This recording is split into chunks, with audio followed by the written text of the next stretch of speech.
Ugh, it's such a hassle to be called in like this. I had to be hospitalized for an injury and needed a guarantor signature, so I asked my eldest son's wife, Olivia, to help. But Olivia just keeps complaining. To begin with, she looks down on me because she knows I live on a $700 monthly pension. The wedding gift was just a cheap one, barely $1,000. It's unbelievable. Every time we meet, she has something to complain about, and it's getting on my nerves. I manage just fine on $700 a month, so why does she feel the need to belittle me like this? Isn't the thought that counts for a wedding gift? Being judged solely on the amount of money is just... I tried to avoid Olivia as much as possible because talking to her just put me in a bad mood. Then one day, Olivia told me she wanted to cut family ties. I'd really rather not have to take care of you in your old age, just because you're my husband's mother. She probably thinks I'll be in a bind if she cuts me off. Olivia grinned triumphantly. Would that actually be a bad thing? Huh? Ignoring Olivia's confusion, I decided to sever the family ties. A few months later, Olivia found out something shocking and came storming into my house. I am Marie, 68 years old. I live alone in Boston. My husband passed away 2 years ago due to a worsening chronic illness. Now my younger son and his wife live nearby and look out for me. My eldest son, John, works for a global company and is too busy to come home often. However, he always sends me flowers and gifts for my birthday and Mother's Day. The same kind-hearted John announced at 38 that he'd finally found someone he wanted to marry. We decided to have a family meeting at home, and John brought Olivia. She was incredibly cheerful, and the meeting ended on a positive note, leading to a smooth engagement. The wedding was scheduled for 6 months later to accommodate John's busy schedule, but I took the wedding gift to John's house as soon as they registered their marriage. Mother-in-law, thank you for coming today. Oh, don't mention it. I'm just here to give the wedding gift. Oh, I'm so excited. I give Olivia the dishware I bought as a wedding gift, beaming with joy. I wanted to give something tangible rather than just financial support. I figured they'd already have furniture, so after some thought, I settled on dishware. But the moment Olivia sees the wedding gift, she freezes. Wait, this is the wedding gift? Yes, it's a set of matching teacups. I thought they were cute. Is something wrong? I start to worry that maybe it's not to her taste. However, the response I get is completely unexpected. You're giving me this cheap stuff as a wedding gift? Cheap? Are you kidding me? A wedding gift should be around $10,000, right? I thought you were rich because you lived in a nice house. Was I wrong? Oh, Olivia! I'm taken aback by this sudden change in Olivia. Her gestures, her tone, everything is different. There's no trace of the polite and cheerful Olivia I met at the family meeting. How are you making a living right now, mother-in-law? I'm on a pension. How much is the pension? $700. Ugh, you really are broke. What a scam. Living in such a nice house and still being broke is just the worst. Olivia crosses her legs and sighs. Living on $700 a month? That's so pathetic. How are you even surviving? Olivia's mocking tone irks me. I manage just fine on $700, thank you. Well, that's great. Just don't come asking me for help when you're broke. Turns out, Olivia is the kind of person who changes her attitude based on income and assets. Feeling demeaned and upset, I decided to head home right away. For about a month since then, I've thought several times about telling John about Olivia's true character. But our schedules never aligned, and I haven't been able to share it with him. I've spent the days feeling quite uneasy. Standing at a traffic light, lost in thought, I'm suddenly hit by a speeding bicycle and fractured my arm. It wasn't a severe injury, but surgery and hospitalization were necessary. I was told I needed a cosigner for the hospital admission, and they asked me to contact a family member. As soon as I texted my sons, I received a call from John. "Mom, are you okay? How's the injury?" I'm fine for now. I've taken some painkillers. "About the cosigner for the hospital. It's going to be tough for my brothers and me. We're sending Olivia instead." Olivia? "Yeah, it's a weekday, and by the time we get off work, visiting hours would be over. Olivia doesn't work, so she can go." I see. To be honest, I really didn't want to see Olivia, but I couldn't afford to be picky. My middle son Michael and his wife Sophia are both teachers. They're busy not only working late, but also raising 2 kids. Even John sometimes gets home past 10 p.m. He's that swamped. I really couldn't impose on them. So I asked John, and we decided to have Olivia come. When Olivia arrived at the hospital, it was pretty clear she wasn't thrilled to be there. Being called out like this is just the worst. I'm sorry. Everyone else is working, you know. Just because I'm a homemaker doesn't mean I have free time, you know. I was prepared for some complaints, but her blatant attitude started to get under my skin. By the way, you can pay the hospital fees, right? Of course, I'll cover it myself. No need to worry. Fine. But don't pathetically ask for loans saying you're broke. From now on, the money John makes isn't just his, you know. She signs the papers with a smug smile and hands them to me. To begin with, I didn't want to deal with this hassle. I regret causing you trouble. I'll try to ask someone else in the future. You better. The thought of more caregiving or hospital stays is depressing. I really don't want the hassle of looking after you in your old age. Her rude behavior made me want to limit my interactions with Olivia as much as possible, and couldn't wait for her to leave. Why did I have to put up with such harsh words when I didn't even want to be hospitalized? It was hard to accept. Don't worry, Michael and Sophia are around, and I'll make preparations so I don't inconvenience anyone. I tried to act as normal as possible. I didn't want to stir the pot, especially in front of the nurses and other patients. Then go ahead and do as you please. Don't come crying to me when no one helps and you regret it later. I'll make sure it doesn't come to that.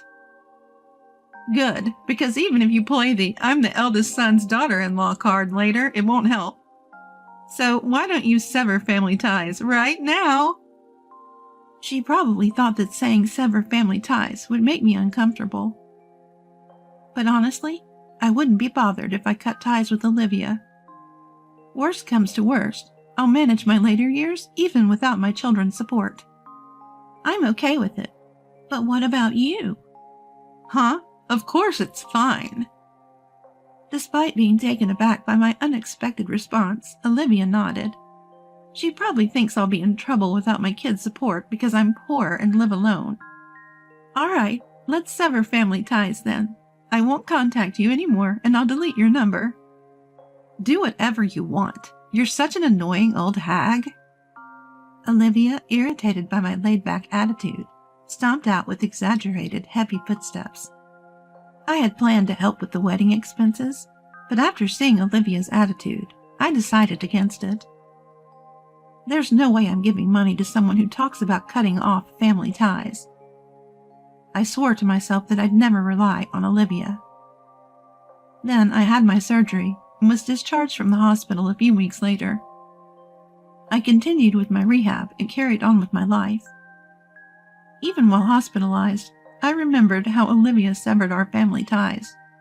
I was determined never to depend on my children. So I didn't ask for help after I got out of the hospital. But on the day of my discharge, my second son and his wife came to help without a word. And And it didn't stop there. They frequently assisted with groceries and other errands. Sophia, you're busy with work. You don't have to go out of your way. Isn't it inconvenient with just one arm? Don't hesitate to ask for help. I'm doing it because I want to. Sophia's kindness touched my heart. I found myself getting angry when comparing Sophia to Olivia.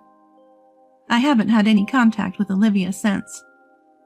I even thought about canceling my plans to attend her wedding and reached out to my son. I doubt we'll have any further involvement in each other's lives. 2 weeks after my discharge, I noticed something strange while being taken shopping. Sophia, do you hear that odd noise coming from the car? Yes, actually, the side mirror broke, and it's been making this weird sound. The car's a bit old, so it looks like I'll have to replace it. I'm really not sure what to do. That's tough. But you do need a car, right? You drive to work, don't you? Yes, but even a compact car is a considerable expense. Seeing Sophia struggle with this decision, I made a suggestion. Then let me buy it for you. What? I can't accept something that expensive. It's okay. You've been helping me out. By driving me around, consider it a thank you.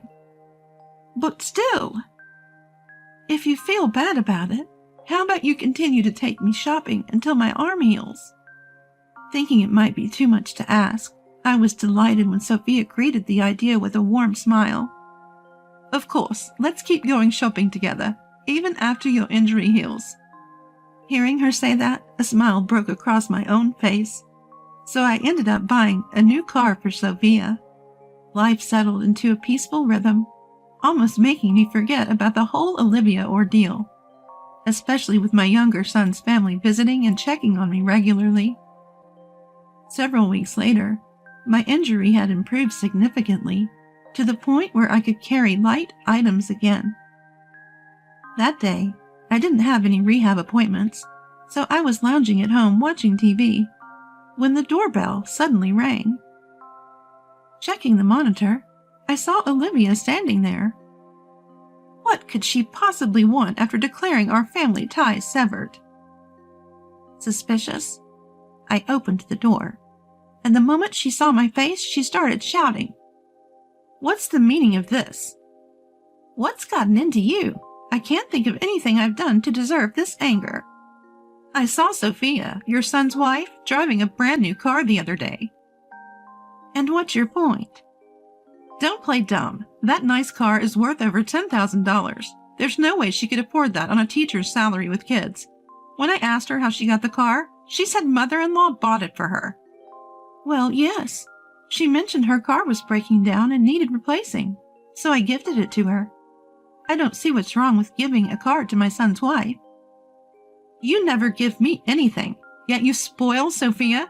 You're truly a terrible person for showing such favoritism.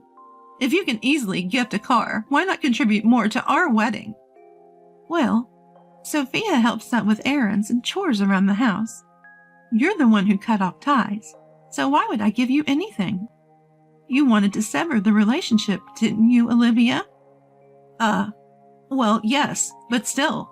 How can you afford a new car worth over $10,000? You're not that rich, are you? Who said I was poor? I inherited real estate from my husband, you know. Real estate? Olivia looked shocked.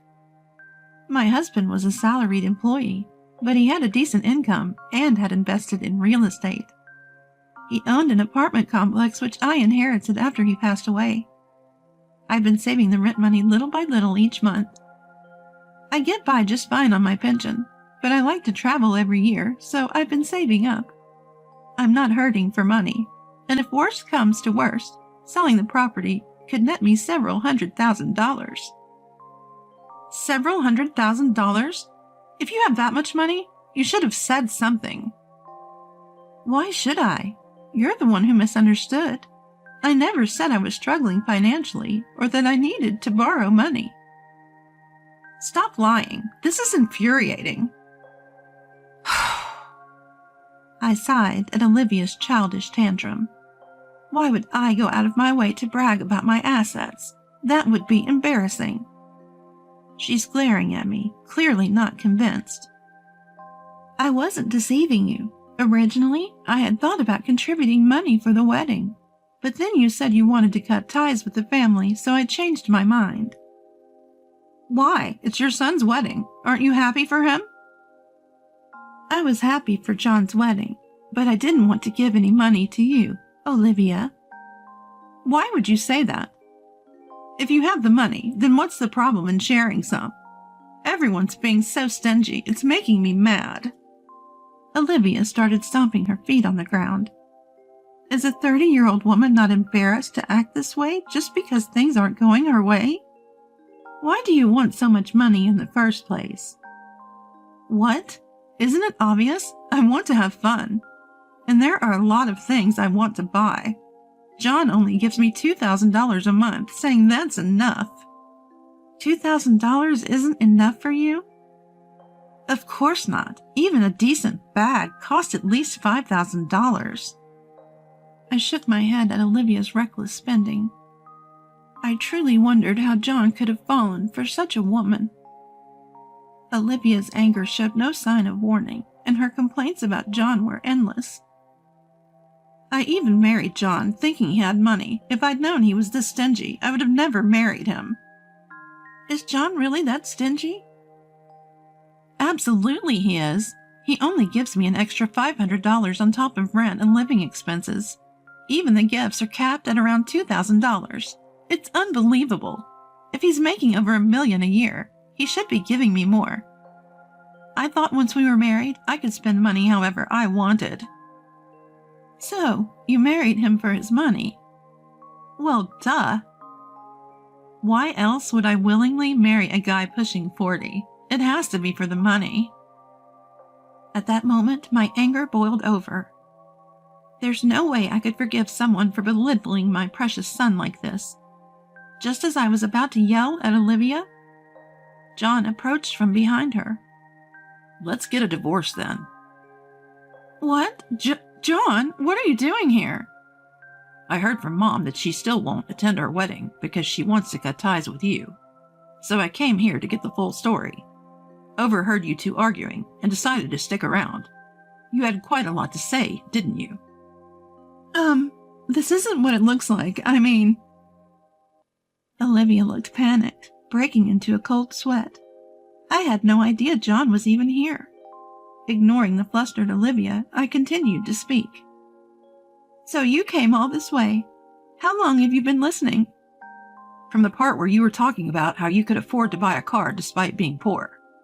So you've heard most of the conversation.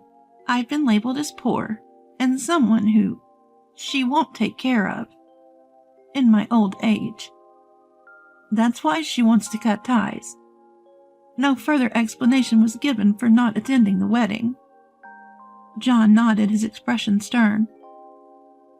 I don't need any more explanations. I understand Olivia well enough now.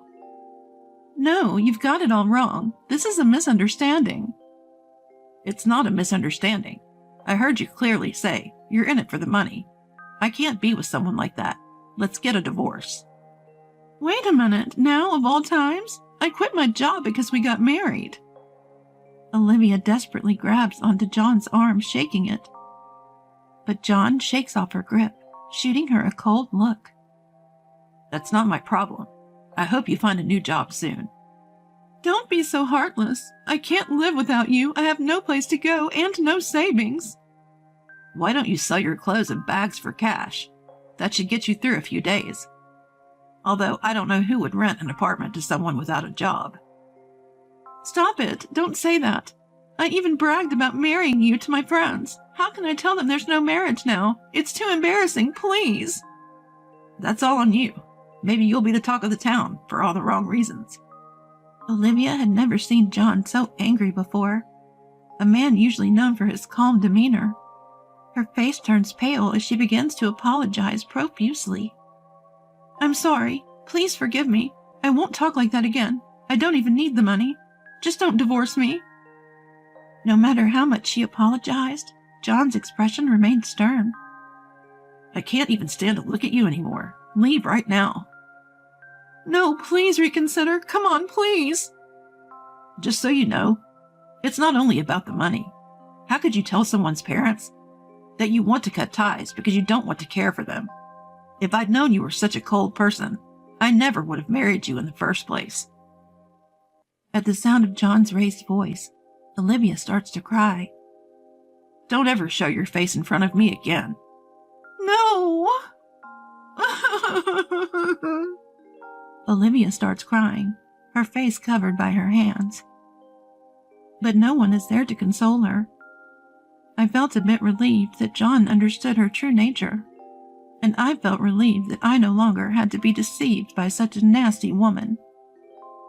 John, realizing why I declined to attend the wedding, apologized and left. Realizing she's hit a dead end, Olivia gave me a piercing glare and walked away, clearly disappointed. Afterwards, I heard that John and Olivia got divorced, and she moved into an old apartment. Before their marriage, she apparently worked as a receptionist at a shopping mall, but was on the verge of getting fired due to her poor work attitude. It seems like she wanted to marry someone wealthy so she could quit her job quickly. Unable to find another job due to her lack of qualifications and skills, Olivia apparently started working nights. Olivia, now over 30, apparently isn't making as much money as she'd hoped. And I hear she's living a pretty frugal life while complaining all the way. On the other hand, it looks like John has found a new love interest. I was worried about how quickly he'd move on, but after meeting her, I found she's a genuinely calm and sincere person. She herself had been married, cheated on, and then divorced. That common history of divorce brought them together. It's funny how divorce can lead to new beginnings, but I feel more at ease with her.